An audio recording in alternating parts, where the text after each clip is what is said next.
Hi, everyone, and welcome to the Neuroscience of Mental Health. Today is lesson 3, the 4 S's of resilience. Last lesson, we talked a little bit about the 4 R's, and the first one was resilience. So today we're going to give you a framework for that. And in order to do that, I've invited my friend Chris Waddell, who is joining us for this lesson.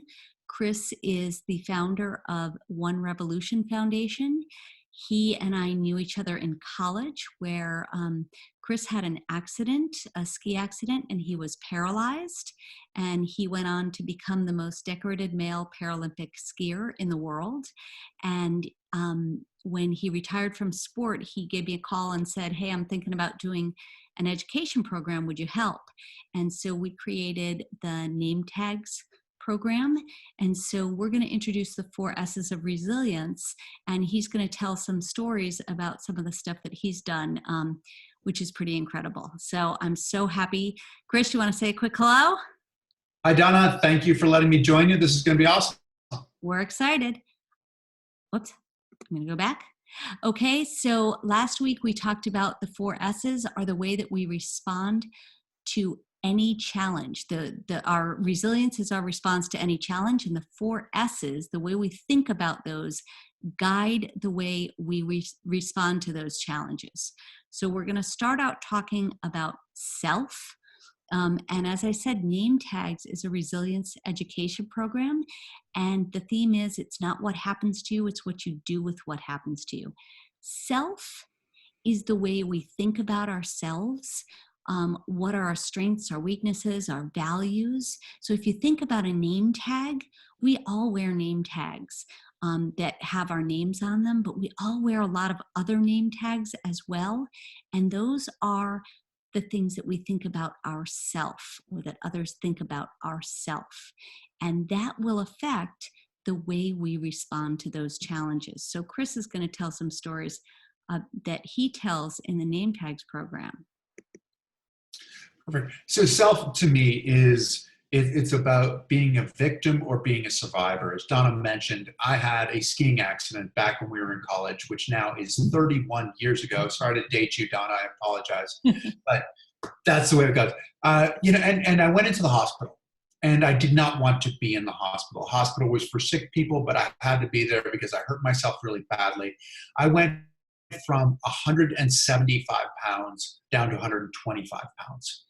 I was like a baby. I couldn't get out of bed, but I could dress myself. They taught me how to dress myself lying in bed, which is kind of hard when you can move your legs and when you can sit up, and a whole lot harder when you can't. So just to put my pants on, it was this combination of like a soccer throw-in, rodeo lasso kind of thing to try to get one foot in each pant leg, and then I pulled them halfway up, and I was super weak. So in order to roll over and pull one side up, I had to just windmill my arms. And so I windmilled my arms, and I pulled one side up, and then I had to windmill my arms back. By the time I finally got my pants up, I was exhausted. I was covered in sweat. My fly was over my left hip. It was just like, really? I'm sitting down and I look ridiculous? It's totally unfair. And breaking my back was the worst thing that I could imagine. In a lot of ways, it was the closest to death that I've ever come without dying. The accident took so much of who I was, but this was also the most powerful that I've ever been. It was the most powerful I've ever been in my life because I had to get a little bit better each and every day. And in my mind, the question that I ask myself is, what can I do to be healthy? Because I had to find a way to give my body the best opportunity to heal. And I got a little bit better, and a little bit better, and a little bit better. And I was just about ready to leave the hospital, and the head doctor called me into his office, and he said, "You're not ready to leave." And I said, "Why not?" And he said, "Because you haven't been depressed." And I was completely nonplussed by this because I thought I was doing well not being depressed. But he looked at me as a ticking time bomb. Like, this guy doesn't get it. And when he figures out how much his life has changed, then he's going to be really depressed. But I'd always been taught that I could do whatever I wanted to do. That if I was willing to work hard enough, if I was creative enough, I could be whatever I wanted to be, that I could do whatever I wanted to do. And at 20 years old, I didn't want somebody to say, you know what, sorry, you can't really do whatever you want to do anymore. But I knew where he was coming from. And I said, look, I promise you, I'll have bad days later. But right now, I need to prove to myself that I can still do whatever I want to do, that I'm not a victim, that I'm a survivor. You are such a survivor. And I think that's such a critical piece of how do we think about ourselves, because so often the way we think about ourselves determines what we do. And we can look at this, and I know we're all going through this challenge right now. And Jason, my business partner, actually said to me the other day, this is when I'm so grateful that I had a lot of struggling and challenges growing up, because it's gotten me ready to handle this challenge. And I think that idea of victim or survivor is so critical, that I'm going to do this. I can handle whatever comes at me. And that's the self piece. Thanks so much, Chris. So let's move on to the situation. And I always say that situation is our ability to take that challenge and put it into perspective, and then break it down into its smaller parts, its doable parts. And Chris, there's a movie of Chris's Kilimanjaro climb.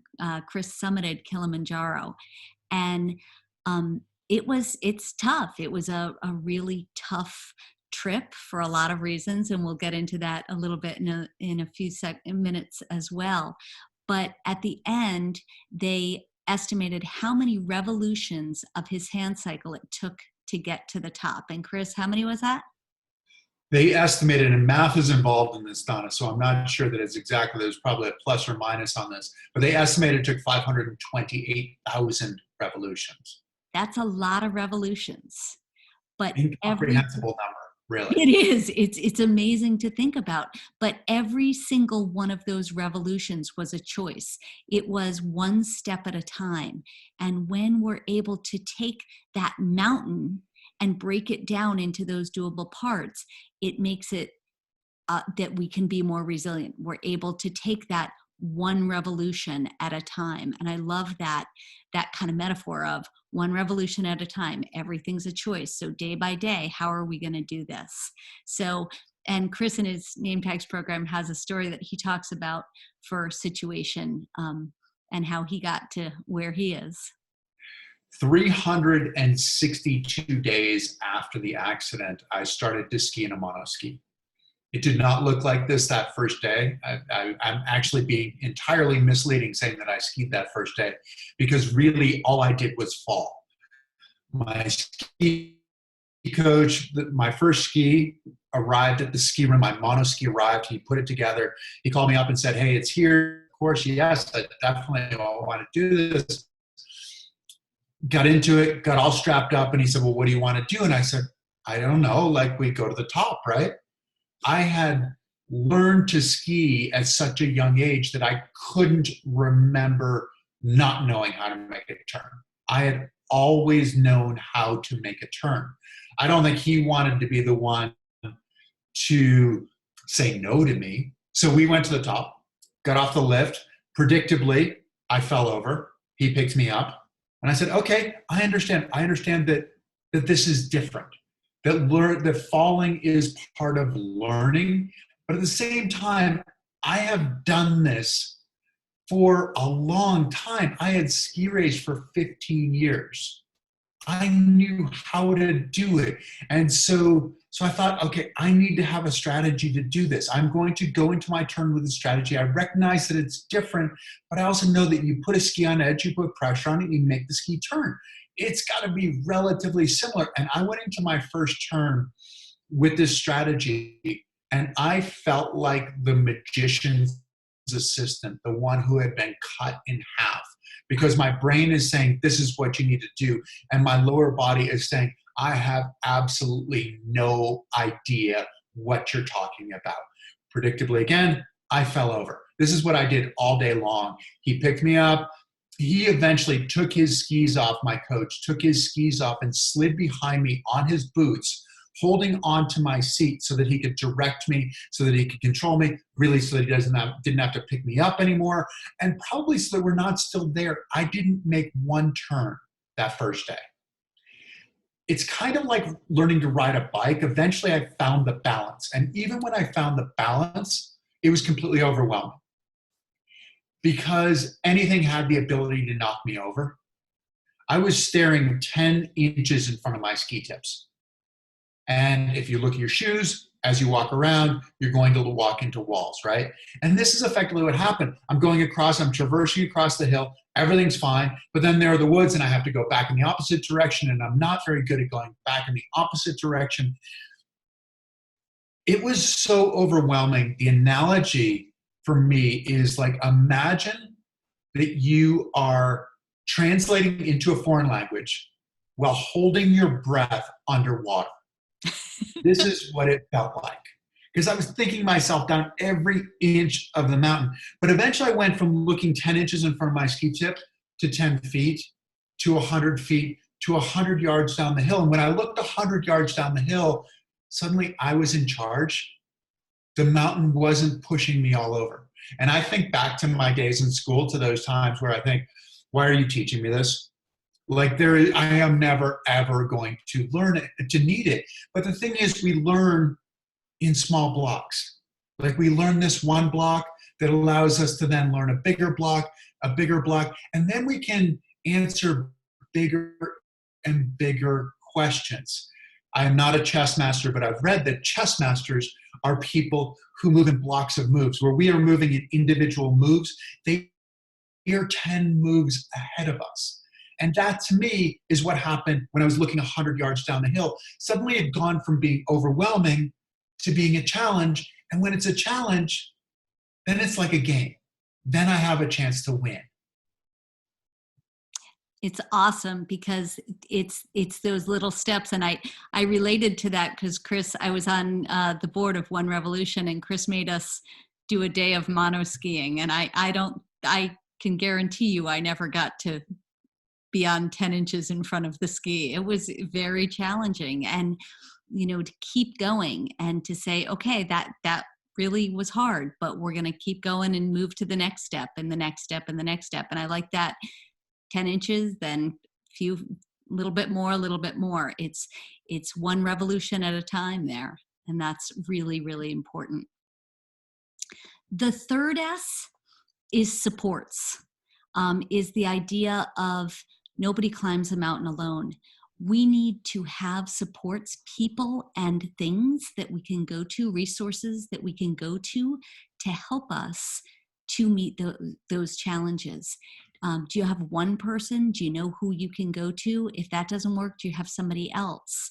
Do you have other resources? The internet has great resources that we can use. And eventually, we all have those resources, but it's whether we know we have those resources. And it's really critical for people to understand. And this is a picture of Chris at the top of Mount Kilimanjaro. And one of the lessons that he learned on Mount Kilimanjaro is that nobody climbs a mountain alone. And I would encourage you to watch the movie. He just downloaded it, and it's available on YouTube for free right now. And it's an amazing movie to watch. So I'll let you talk a little bit about the supports that you had, Chris. Yeah, so the day of my accident, the ski patrol skied me down the hill in the toboggan. An ambulance drove me to the first hospital. A helicopter flew me to the second hospital. And my parents and my brother went to the waiting room of the second hospital. The doctors are doing all sorts of tests on me. And they're just waiting and waiting and waiting, my parents and my brother. Eventually, a doctor came out and he said, your brother's broken his back. He'll never walk again. And then he turned and he left, and they were all alone. And they cried. And when they were done, my father said, that's the last time we can cry. We have to be strong for Chris. And they were. And when I think back on it, the greatest gift that my parents gave to my brother and me was the opportunity to fail. We'd try something and we'd fail, and they'd say, what are you going to do now? And it's like, really, it's on me? You're not going to fix it? And it's like, no, no, what are you going to do now? This is your opportunity to learn. And as much as they wanted to protect me after the accident, they let me make my own decisions. I was in the hospital for 2 months. I left on Friday. 2 days later, on Sunday, I returned to college, to an almost 200-year-old school built mostly out of granite on the top of a hill in northern Vermont in the middle of February in a wheelchair. And I look back on it and I think that was absolutely crazy. Like, that was the worst decision we could have made. But for me, it was the best decision I could have made, because my relationship with my friends didn't change. I was not alone. I was still part of a much, much bigger team. I remember that so clearly when you came back, and I was at the same college, and we had heard that you had broken your back at Christmas break, and they said, oh yeah, Chris is going to come back in February, and the school, everybody was like, there's no way he'll be back here in the middle of February. It was snowing, it was crazy. And you were back, and it was amazing. And I think that you handled it so well. It was such an amazing thing for all of us to see, that it was, you never sort of said, oh, I feel sorry for myself. It was just, okay. And I think about one of my favorite stories about you was our other friend Chris, recently was having lunch with you, and then he got to you guys got to the car, and he said, oh, Chris, do you need some help in? And you looked at your watch and said, no, actually, I'm in a rush, I better do it myself. um, and it really struck him that part of the helping is just as much for other people, that the supports were just as much for other people as for you, and that was okay to take that help, but sometimes it helped the other person just as much. And it's really cool.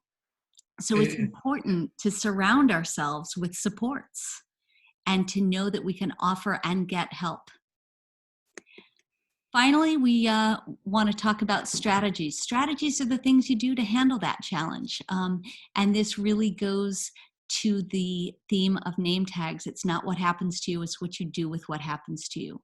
What are we going to do to actually handle those challenges?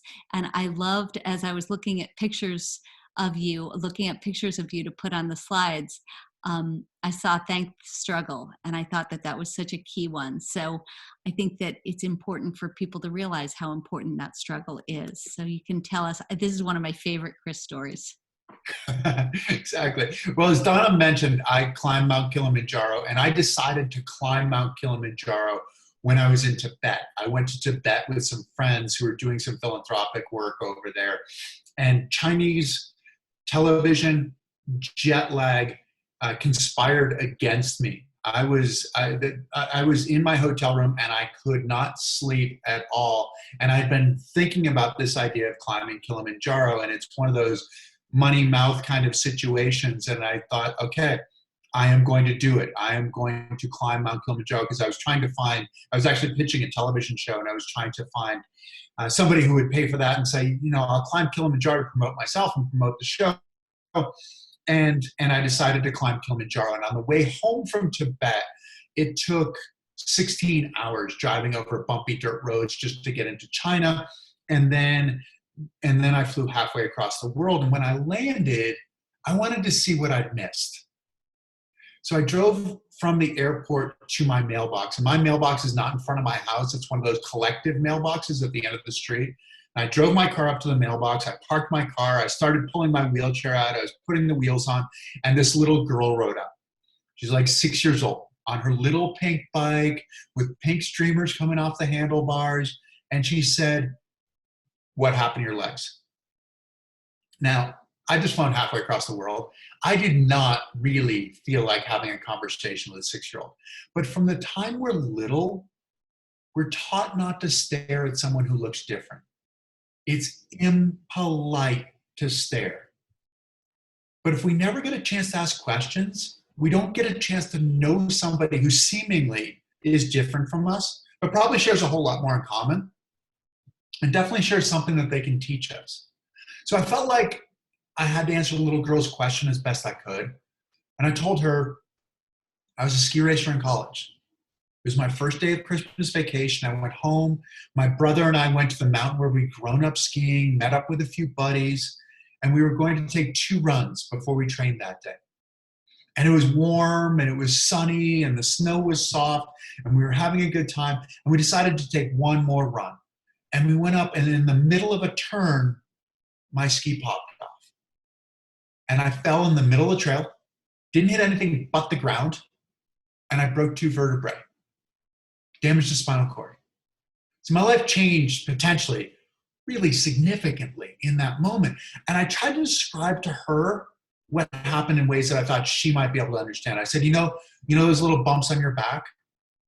Well, those are bones. And those bones protect the nerves. And the nerves take the message from the brain to the rest of the body. So if I want my arm to move, my brain says move, that message goes along those nerves, protected inside of those bones, to the muscles in my arm, and my arm moves. But because I broke 2 of those bones, it's like cutting a power cord. So now the message doesn't go from my brain to my legs or my legs back. I didn't know how well I was doing. Apparently I was doing pretty well. She said, so you'll never walk again? And I said, no, probably not. And she rode away. And as she rode away with all the compassion of a 6-year-old, she said, well, that's too bad. And I wish that I had stopped her, because if I'd never had my accident, I never would have been the best in the world at anything. I became the fastest monoskier in the world. That's an amazing gift, to become the fastest in the world, to become the best at something. And it wouldn't have happened if I hadn't had my accident. But that little girl, she just saw the tragedy. She didn't see all the strategies that went into not being able to balance on the monoski, to then not being able to turn, to each time I reached a new plateau and I wasn't getting any better, having to find a new strategy to continue to get better. She just saw the tragedy. She didn't see that potential gift that comes out of creating all of those strategies to become the person that you want to be. That's awesome. I love that, because that story just tells so much about what we often see, a snapshot, but we don't see the whole picture. And it's so important for us to think about these 4 S's when we're handling, whether it's small challenges or big challenges, and how we can look back and say, all right, how can I build these 4 S's? How can I become more resilient? And I think you've done such a great job showing people. And I think the name tags program has inspired a lot of students, and also not just inspired, but educated. These are the things that go into handling challenges and becoming resilient. And I think that that's so critical, is that resilience. And each lesson, we have a reflection. And for today's reflection, we want to encourage you to watch the videos from One Revolution. There are 3 name tags presentations, videos up on your YouTube link, and also the movie One Revolution, which is the movie of your Kilimanjaro climb. And every Friday at 1 p.m. Mountain Time and 3 p.m. Eastern Time, you're doing a question and answer session that people can get on and actually ask you questions, which I think is awesome. You'll be doing one this Friday, and the link we'll have that in the description as well. So I think that what you're doing is awesome, and I look forward to Friday's question and answer. Do you have an ending thought for everyone? The ending thought, I think that for me, giving this presentation is of the person that I want to. There's these things. It's so funny. People come up to me all the time and they say, "Oh, you've overcome your disability," and it's like, no, I really haven't. It's a daily commitment to being the person that we want to be, and I think that it's really easy to veer away from that person, to forget the foundation of who we are, the basics. So, like when I was ski racing, before I started every race, I would go to the top and I would try to make as big turns as I possibly could, going as slowly as I possibly could to ingrain the basics in what I was doing, in what I was trying to do. And I think that that's the reminder that comes from doing this for me, is that we have to remind ourselves that we have these tools in our toolbox, the four S's. That's awesome. Thank you so much for joining, Chris, and I really look forward to joining you on Friday with your Q&A. Again, please feel Yeah. free to ask questions in the YouTube link, and we will get back to you if you have questions or comments um, on the course. And we will see you Wednesday, if not before. Thanks. Thanks, Chris. Thank you, Donna.